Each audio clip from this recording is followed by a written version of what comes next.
Welcome to the video tutorial of GreenCloud VPS. Today, we will show you how to create password-protect directories with Apache on AlmaLinux 9. First, install the Apache web server using the following command.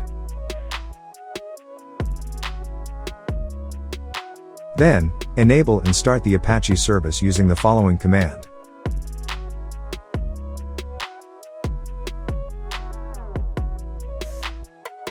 Next, check the status of the Apache service.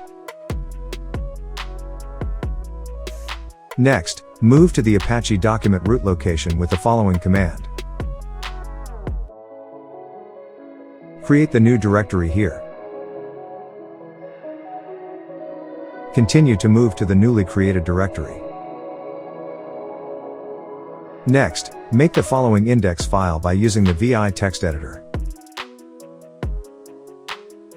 Then, insert the following lines.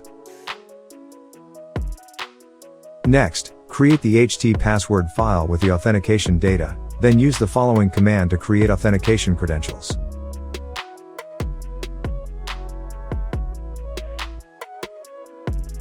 Then, configure Apache to restrict access to the directory only to users entered in the htpasswd file.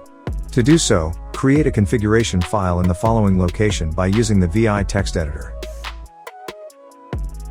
Insert the following lines. Go to the green test folder we just created and create the htaccess file using the following command. Continue to insert the following lines. After that, restart the Apache service to apply all changes by using the following command. Now, go to the web browser and enter the corresponding IP address along with the green test directory we created. Next, enter the directory credentials. In case of correct credentials, the directory will be shown.